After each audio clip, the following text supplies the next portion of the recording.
قمر صاحب کا آج آفس جانے کا بالکل موڈ نہیں تھا، اور اگر ان کی بیوی بچوں کو ان کی چھٹی کا علم ہو جاتا تو بیوی شاپنگ پر جانے کا اصرار کرتی اور بچے سکول نہ جانے کو کہتے۔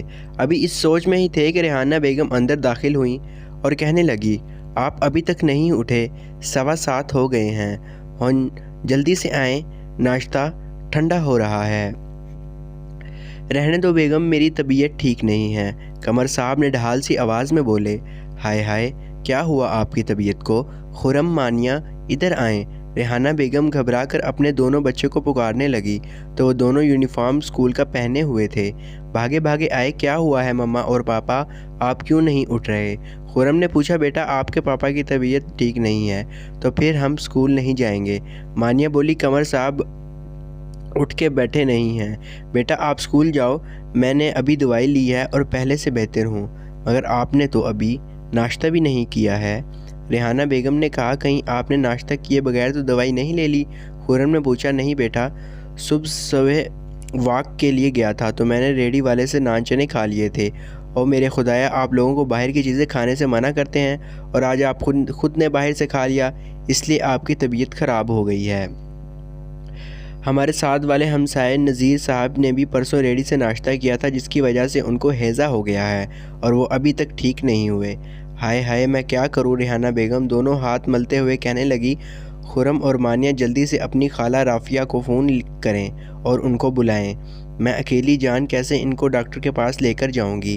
قمر صاحب جو نڈھال سے بیڈ پر لیٹے ہوئے تھے، یہ سنتے ہی حشاش بشاش ہو اٹھے کیونکہ ریحانہ بیگم کی یہ بڑی بہن جب بھی اپنے 6-7 بچوں کے ساتھ تشریف لاتی ہیں تو ان کا جینا حرام ہو جاتا ہے۔ بچے تو آفت تھے ہی، نہ ہی فریج میں کوئی پھل چھوڑتے ہیں، اور لگاتار کئی دن گھر میں گوشت پکتا ہے، ان کے پورے مہینے کا بجٹ خراب ہو جاتا ہے۔ ریحانہ بیگم قمر صاحب کو ایک دم بیڈ پر اٹھ کر یوں ٹھیک ٹھاک دیکھا تو بولی، ارے آپ کھڑے کیوں ہو گئے ہیں؟ آپ آرام سے لیٹ جائیں، میں آپ کے لیے سوپ بنا کر لاتی ہوں۔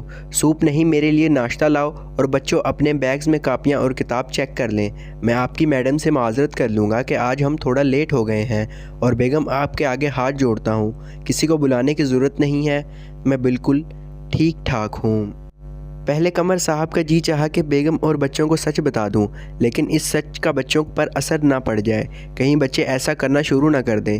یہی سوچ کر وہ چپ ہو گئے اور سارے راستے ندامت کے مارے سوچتے رہے کہ واقعی بزرگوں نے سچ کہا ہے کہ ایک جھوٹ کو چھپانے کے لیے کئی جھوٹ بولنے پڑتے ہیں، اور جب سچ بولنا چاہا تو وہ میرے گلے میں ہی اٹک گیا۔ یا اللہ تعالیٰ مجھے معاف فرما اور سچ بولنے کی توفیق عطا فرما، آمین۔ ادھر ریحانہ بیگم ناشتے کے برتن سمیٹتے ہوئے مسلسل بڑبڑا رہی تھی، یا اللہ کیسا زمانہ آ گیا ہے، لوگ مہمانوں کی آمد کا سنتے ہی گھروں سے باہر نکل جاتے ہیں، بیچاری میری آپا کا نام سنتے ہی ایسی بیماری فو چکر ہو گئی، خود بھی فٹ سے تیار ہو گئے، بچوں کو بھی بائک پر بٹھا کر ایسے ہواؤں میں اڑا لے گئے گویا میری آپا نہ ہوئی بلکہ کوئی دنیا کی اور ہی مخلوق۔ نتیجہ بچوں، یہ بات سچ ہے کہ خواہ کچھ بھی ہو جائے، آپ کا کتنا بڑا نقصان ہی کیوں نہ ہو جائے، لیکن ہمیشہ سچ بولنا چاہیے۔